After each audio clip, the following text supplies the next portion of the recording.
Karachi Karsaz road पर एक खातून ने अपनी 4 व्हीलर गाड़ी के नीचे कुछ लोगों को कुचला। वो लोग वहां पर कुचलने के बाद वो खातून हमें नशे की हालत में या फिर अपने हवास की हालत में नजर नहीं आई। उसके बाद एक डिबेट शुरू हुई और वो डिबेट ये थी कि कुछ लोगों ने कहा कि ये खातून नशे की हालत में थी, जिसकी तरदीद पुलिस ने, हॉस्पिटल ने और दीगर अदारों ने अदालत के सामने कर दी और आसान सा मौकफ अपनाया कि भाई खातून ज़हनी मरीज है। डॉक्टर ने सर्टिफिकेट जारी कर दिया और ये कहा कि ये अब इलाज के काबिल है, ये किसी भी तरह की तफ्तीश या अदालत के सामने पेश नहीं होगी। ये एक अलमिया है कि पाकिस्तान की जब भी किसी एलीट क्लास के किसी चश्मो चिराग से कोई जुर्म होता है, जब वो कोई जुर्म कर चुकते हैं, जब वो किसी आम शख्स को कीड़ा मकोड़ा समझकर कुचल डालते हैं और फिर वो सामने आ जाते हैं, क्योंकि ये कुचलना तो उनका सदियों से आ रहा है, उनकी नस्लों से आ रहा है, मगर जब वो सामने आ जाते हैं तो उन्हें पागल डिक्लेयर कर दिया जाता है। चाहे वो फिर अयाज अमीर का बेटा हो या फिर जाहिर जाफर हो, वो कोई भी हो, अदालत के सामने पागल होता है और अदालत को गुमराह करता है। अब ये खातून ने नताशा दानिश, जो कि इस वक्त सामने आई हैं, एक 4 व्हीलर गाड़ी लेकर जा रही थी कारसाज रोड पर। एक खातून तलबा जो कि इकरा यूनिवर्सिटी की तलबा थी, उसका बाप पापड़ बेचकर गुजारा करता था, उन्हें कुचल डाला और कुचलने के बाद फिर वहां पर जब गाड़ी से निकली तो पहले तो भागने की कोशिश की और फिर जब भागने में नाकाम हो गई तो वहां पर कुछ ऐसी हरकतें करती हुई नजर आई जिसमें पता चला कि वो शायद ज़हनी मरीज हैं।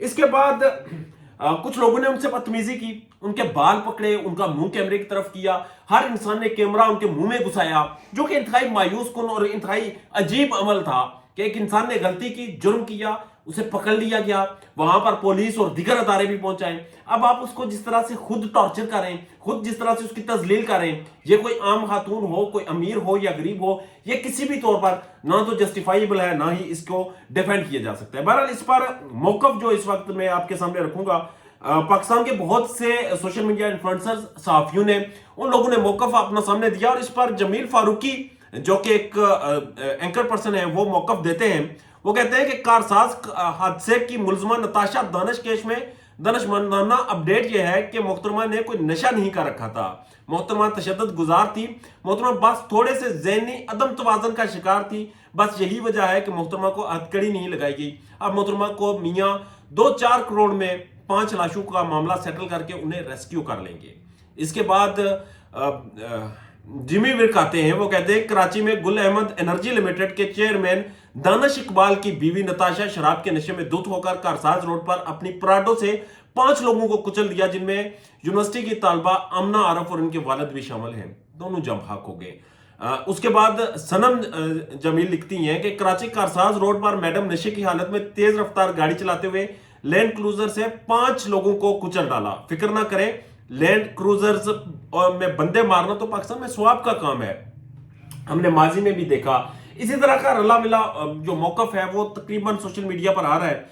मगर इसमें इंटरेस्टिंग बात यह है कि ये गाड़ी जो है, जिस गाड़ी का नंबर है BY0033, ये गाड़ी किसकी है? इसकी जब डिटेल्स निकाली गई तो ये गाड़ी Gul Ahmed wind power limited के नाम रजिस्टर्ड हुई। ये गुल अहमद प्राइवेट लिमिटेड वही कंपनी है, ये जिसके दानिश साहब नताशा के शौहर जिसके चेयरमैन हैं, और ये नताशा जिनका सर्टिफिकेट डॉक्टर ने जारी किया है, ये उस कंपनी की बोर्ड ऑफ गवर्नर्स की मीटिंग में चंद हफ्ते पहले बैठी हुई थी। तो ये कैसे सवाल पैदा हो सकता है कि चंद हफ्ते पहले आप बोर्ड ऑफ गवर्नर की मीटिंग में बैठे और उसके बाद जब आप बंदूक को कुचल दें, बंदूक को मार दें, और फिर आप जब नशे की हालत में जो एक हवास बाख्ता होकर बाहर निकले तो आपको ये डिक्लेयर कर दिया जाए कि आप ज़हनी मरीज हैं। इस वक्त पाकिस्तान में मौजूद आप 27 करोड़ में से किसी का भी रैंडम बंदे का उठा के टेस्ट करवा लें, हर 10 में से 9 बंदे ज़हनी तौर पर डिस्टर्ब निकलेंगे, ज़हनी तौर पर मरीज निकलेंगे। हर 10 में से 9 बंदे जो हैं वो किसी न किसी ज़हनी तौर पर अदम तवाज़ुन का शिकार होंगे। मगर ये तो पाकिस्तान में एक अच्छा बहाना है कि आप किसी को भी ज़हनी तौर पर पागल डिक्लेयर करके अदालतों से बचा लिया जा सकता है। और पुलिस तो इस मामले में जिस तरह से बिहेव कर रही है, कुछ अर्सा पहले एक पुलिस एहलकार एक खातून के सामने कुर्सी पर बैठा कमीज बदल रहा था, वो भी सिंध पुलिस का एहलकार था, और उसे शर्म इसलिए नहीं आ रही थी कि वो आम खातून थी। मगर ये जो नताशा नामी खातून है, ये जब थाने लेकर जाया गया रेंजर्स की फुल प्रूफ सिक्योरिटी में लोगों से बचाकर, तो वहां पर उन्हें एक नर्मो मुलायम सोफा दिया गया, सोफे पर बैठी वहां से डॉक्टर्स की टीम आई और इन्हें हॉस्पिटल मुंतकिल कर दिया गया। क्योंकि इनका इलाज होना था और ये गाड़ी में इनकी ट्रीटमेंट हो रही थी। अब उसके बाद इस गाड़ी की डिटेल जब निकली कि गुल अहमद विंड पावर के नाम पे जो ये गाड़ी रजिस्टर्ड है, ये गुल अहमद पावर लिमिटेड वही कंपनी है जो कि 60 कंपनीज में एक है जो आईपीपीएस के तहत चलती हैं, और आईपीपीएस वही है जो कि इस कौम का, इस मुल्क का पैसा निचोड़ती हैं, इस कौम का, इस मुल्क का जो है खून चूसती हैं, और खून चूसने के बाद जो महंगे दामों बिजली हुकूमत को बेची जाती है एक मखसूस प्रोपगंडे के तहत। ये वो लोग हैं जो कि एक दुनिया के अमीर तरीन लोग हैं, पाकिस्तान के अमीर तरीन लोग हैं, और पाकिस्तान को अपनी जगह मानकर ये खाते हैं, ये यहां से माल उठाते हैं। और ये आईपीपीएस की एक कंपनी है गुल अहमद विंड पावर, और ये उसकी बोर्ड ऑफ गवर्नर की जो है वो मेंबर हैं, और इनके शोहर उसके चेयरमैन हैं।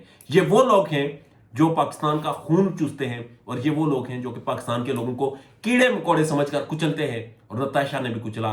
और इसका नतीजा जो भी निकलेगा, माजी गवाह है कि पाकिस्तान में जब भी किसी फोर व्हीलर ने किसी को कुचला है, और जब भी किसी के पीछे कोई तगड़ा हाथ हुआ, वो पागल डिक्लेयर हुआ और फिर चंद करोड़ रुपए देकर सेटलमेंट की और निकल गया। अपना और अपने चाहने वालों का ढेर ज्यादा ख्याल रखिएगा। इस केस के ऊपर जो भी अपडेट्स आएंगी वो आपके सामने रखेंगे। इजाजत दीजिए, अल्लाह ने के पास।